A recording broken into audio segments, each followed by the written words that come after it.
Ron stuff. This is going to be me reading one of my muses from a pending book called Trifocals, One Man's View. And there's a lot of purposes for me trying to read this to see what it sounds like when I actually read it. Because I don't know. Okay, this one is called, you can't read, Musing. There you go. Musing Carnival, Hootchy, Coochie. Okay. In the mid-1950s, my mother's parents lived on a large farm out in the country. I lived on a city street in a small town, a good hour car ride away.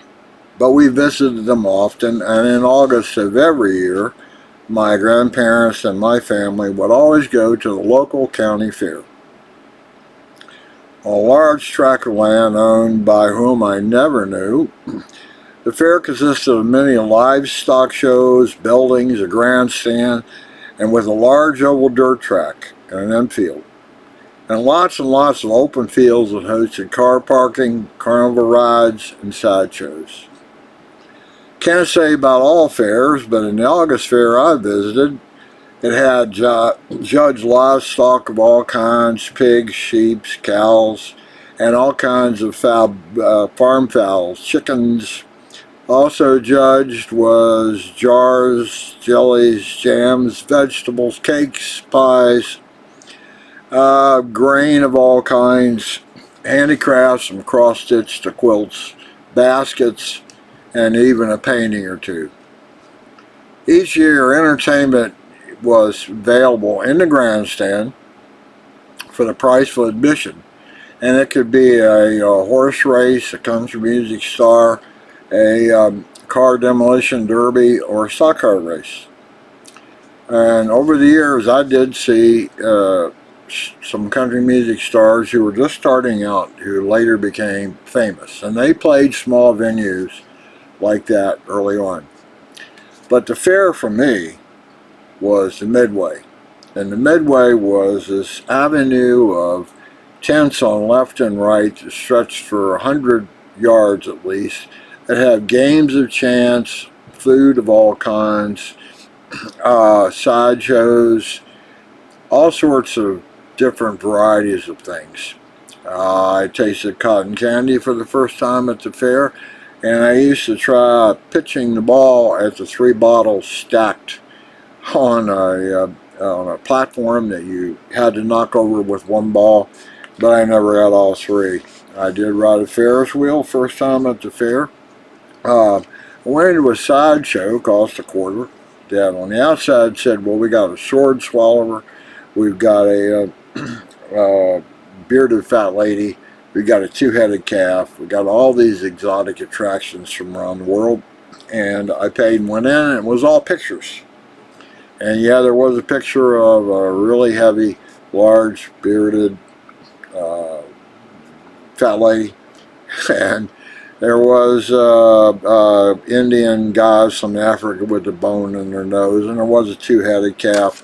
And there were also some women that were pushing around these enormous boobs in a wheelbarrow, which stuck with me for some reason. Anyway, one time we were at the fair, there was going to be a country music artist of some sort of note was going to play at dusk. And we typically didn't go at dusk, but this time we did, and my parents and my grandparents were going to pay admission and see this particular artist. I don't remember who it was. I wasn't interested. I stayed outside, and I said, look, I'll just walk them down the Midway. I'll meet you after the show. Well, I sat around the grandstand for a while, and then all of a sudden the lights came on, and I had never been there when the lights came on the Midway, and there was reds and orange and yellows and blues, and it took on a special look, so I walked it again. Only this time, and I'm going to skip this part, only this time when I got to the Midway, out, good 50 yards farther out, was this big tent. And I had seen it before multiple times during the day, and there was nothing ever happening out of that tent. I thought maybe it was just a sleep shack for people who worked carnival rides and the games of chance and so on. It was, you know, beds. Anyway, at dusk, when the lights came on and got to the midway, that tent that was set way out there had all kind of light on it. And I could see people gathering. So like, what is this? So I was bright enough to see, even though it was out in the field and away from all the other lights, it was so well lit up that I could walk out there. And when I got close enough, I could see there were a gathering of men around it, and there was a guy talking real loud. And he was saying, "Ah, for a mere $5, you can watch these exotic hoochie coochie girls right here inside the tent take all their clothes and be naked. And you fellas have never seen nothing like this for a mere $5. And on the stage were 3 or 4 attractive women, thin or curvy, but they were attractive, all white, and they were wearing flimsy sort of like belly dancer clothes. And they were shimmying around and doing this. They never talked. I can't remember if they had any names like Princess Lamy or Wild Cherry or anything like that. I don't remember any of that. But anyway, they were shimmying around. And this Barker guy was yelling out to the crowd of all men, $5 will get you in. You've never seen nothing like it. And so he finally said, okay, it's time for the show. Who's going to pay the minimal $5 and go in and join these ladies? And when he said that, the ladies put a shawl around themselves, went off the stage, went into the tent, and some men stepped forward, gave the Barker $5, and they opened up the tent flap and went inside. And when he looked around, there was nobody else. Then he cut the lights off on the stage and he went inside. So there was probably 20 of us out there that hadn't paid any money. And we turned around, went back to the midway. And as soon as I hit the midway, I'm going, what was that? I don't have any idea. I've never seen anything like that in my life. I probably was 10, 11, something like that. Anyway, most I knew about naked women. I knew there were men and women. Okay. But I didn't know anything. But my grandparents at the time still had an outhouse. And the favorite, there was always a catalog in the outhouse that was used as a form of toilet paper. Not a very good one, but it was used that way. And in the catalog, there were always, this was Sears and Roebuck or Monkey Wards or whatever it was, there were pictures of women in bras and panties. That's what I knew. And I had seen a National Geographic a time or two, and I don't remember where, but I had seen them. And there were often pictures in there of Africa and bare-chested black women, tribal women, scantily clothed. Usually had something down below, but bare-chested. That was the extent of what I knew. But here were these ladies down there dancing, and the promise that if you went inside, they would get totally naked. And it occurred to me, well, what if my dad knew that, or my uncles knew about that tent? They ever been inside, whatever. I never had money, never went in a tent, but 40 years later, in August, it comes to mind. The fear comes to mind, and that tent comes to mind. Then I started thinking about it. It's like, who were these ladies that were doing the dancing on this Carnival Hoochie Coochie stage? And that was what they were called, Hoochie Coochie girls. And I couldn't come up with an answer because I don't remember ever seeing an ad in a newspaper, Carnival Hoochie Coochie girls wanted, or a poster stapled to a telephone pole saying Carnival strippers wanted. I don't remember that. And I don't think they could have been local recruits. I don't know. You did Carnival show up in town and stop people in the street, and ladies, hey, you want to dance in the show and make good money? And maybe they did. I don't know that part. And also I wonder if they came into certain towns, and there were women in town that went over to the fair and said, hey, can I dance on that stage? I don't know. A whole lot I don't know about these women. If they got $5 a head for people going on the tent, how much did a Hoochie Coochie girl get paid? There were 3 or 4 on the outside stage. I have no idea how many were on the inside or actually performed the nakedness act. But anyway, what did they get paid? By the show, by the fair, whatever. Uh, Maybe they got tips, and that's what kept sustaining them. How'd they get into business? Well, I thought, well, it's probably that their husband and boyfriend worked in the fair somewhere, a man to ride or gave them a chance. It may even been a family kind of business. They traveled around all summer long with fairs. She did the shimming and the hoochie coochie. He ran the Ferris wheel. And that's, in the winter, they took off. They didn't need to work. I don't know how. I have no idea where the women came from. That's probably one good answer. But how much did they make? And then it occurred to me, like, okay, well, today, this is 2024, I seriously doubt that there are any women alive still that were once hoochie coochie girls. I call them girls, but they weren't girls. These were 30-year-old women, at least than that. I don't remember any younger than that, but there might have been. If they're still around. Now, when I was in Korea with the Army, there were prostitutes, and they were outnumbered the military personnel in South Korea 2-to-1. And I was aware there that they had, like, old prostitute retirement homes. I know that sounds bizarre, but it was true. And which bodes the question, if there was once upon a time, retirement homes for hoochie coochie women. They never got married. They shimmied and danced and got naked. I don't know. That's what the band said. And they retired and they lived in a retirement home. I never heard of one, but that's not to say there couldn't have been one. Naked. I know there's laws about nudity now, even strip clubs and stuff. I think women have to wear something. I don't think they really get totally nude. Maybe in some countries, some counties, some states, I don't know, it must vary all over the place. But it's a time of the fair. I have no idea what the law was about that. I never saw a policeman at the fair. They could have come and gone. But I wonder if they ever raided the tent at night. Hey, you can't do that, or they just watch the show for free. It's like, what are you going to do? Give them a $5 fine or something? Fine for public nudity. I can't imagine they put them in jail or anything. But anyway, lots of questions came up. And since these women were fairly attractive, they were not massively heavy or anything like that. It wonders if maybe they worked out during the day.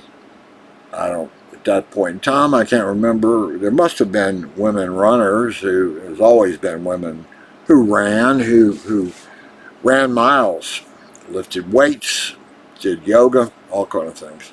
I wonder if they did that. If during the day they would go out and run, or they would lift weights or work out to keep their girly, attractive figure on that stage out front and inside the tent.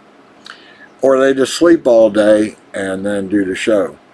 I also wondered if maybe they were drug users. I don't know what kind of drugs at the time. I had no idea, if I was naive about what women looked like naked, I was certainly naive about drugs of any type. And no idea what it would have been circulating at that time. But I assume these fairs traveled across multiple states. I don't know. I just occurred to me. Maybe they only worked Virginia. Again, maybe it was like a group of gypsies or whatever. And the whole carnival was full of people who did nothing but travel around from fair to fair, setting up sideshows, running rides. Maybe it was all just one big family, and it included the Hoochie Coochie girls. So, as I said, I never was inside, so I don't know what happened in there. I don't know how much they got paid. It couldn't have been a whole lot. I wondered if they ever went down into the town. You did the show. The shows are over by midnight, so you got a reasonable sleeping schedule. You're in bed by 1 or 2 o'clock. You don't have a show again until the next dark, so it's like 6 or 7. So you got some time on your hands during the day, and I just wonder what they did. Maybe they all read Shakespeare all day long. Maybe they read books. Maybe they worked out. Maybe they took trips into town. It would have been a walk, but not real far. Or they drove into town and did some shopping. Bodes the question, where did they eat? They're always eating out, McDonald's or something, or there was a cook tent set up. I never saw it for the people that worked the fair. But did they go down and get their hair done? I expect they did each other's hair. I don't expect they went down in the town a whole lot. I don't know. Probably wouldn't be recognized. I don't remember any women in the crowd going in to see the Hootchy show on the inside, but maybe some years there were. Who knows? It was an odd event, which bodes another question. Do they still have these tents? Do they still have this sideshow attraction of roving hoochie girl strippers? They still do that? One would think with pornography and the internet and whatever, that there wouldn't be any need for that anymore. That was one of the questions that occurred to me. Okay, so you're hoochie girl for a while. Maybe some of the ones I saw became famous porno stars. Maybe somebody became a porno star. Or maybe they became like a professional dancer, like a belly dancer. When I was in Egypt, they had professional belly dancers who didn't strip, but they knew how to do belly dancing, which is associated with whatever country, Turkey, maybe, I don't know. Or maybe they became an actress, I don't know. Or maybe even a politician. They could have become any of those things. I wonder if there's a book written somewhere about hoochie girls. Carnival, fair, hoochie girls. It would be an interesting sort of book to put together. I don't know how you would recreate and go back and find any factuals about anything. I expect records are kind of slim to hard to find. Although, whatever, maybe the whole carnival came into town as a group and there was one guy and he signed a contract. We'll be here for 8 days. You'll guarantee the gate admission of this much. I don't remember paying anything to go into the fair, but there must have been. Maybe to park the cars, I don't know. Anyway, this was all about Carnival Coochie girls, and I tried to write a story about it, which has highlighted what I've just said, but I gave up trying to read it. It's a different thing. Maybe I should just do a series of videos and publish that instead of trying to write it on paper. Because I think I got to do a better job and get more animated, if anything else. But my father, my uncles, I had several uncles who lived in that county, and I suspect that sometime or another they must have gone in that tent. They never talked about it. I never asked them about it, but they must have. You have to remember at that particular time, women wore dresses. They didn't wear pants. They always wore dresses. I don't care if you went out to weed the garden in the summertime, you were wearing a dress if you were a woman. This was back in the country, conservative Virginia. It was real conservative. These were second, third generation immigrants. About that. That's about what they were, really. Hoochie Carnival Fair. And I did look it up. The Hoochie comes from a French word, and I can't pronounce it, but it basically says, shake a tail. Carnival Hoochie. This was in the early, mid-1950s in Virginia, in the Shenandoah Valley of Virginia. And I don't know, there were other fairs, various, I'm not sure, perhaps every county had their own fair. And if there had been a group, they could have literally, spent August, September, October just going for, maybe the fair lasted 4 days, put the fair up, took a day to set it up, maybe a day to take it down, and then move on to the next fair, and they could stay in Virginia and just work fairs. They didn't even need to go to another state. that whole issue of the fair itself and the carnival rides and all that, that would be an interesting book, and there has to be books about that. Who were the major players in the traveling carnivals? That's what I called them. Fair carnivals in the 1950s. And I'll try to look that up. That'd be an interesting one. And if they always included that big tent out in the field that catered to men in their 20s and 30s, something like that. That was the men and women inside the tent. That's enough of this. This was about an excerpt, much better presented this way than reading it, believe me, and which posed the question, why they even try to write it down? And this is way better. But anyway, maybe I'll just do the whole book this way, and you'll get more out of it than if you try to read it.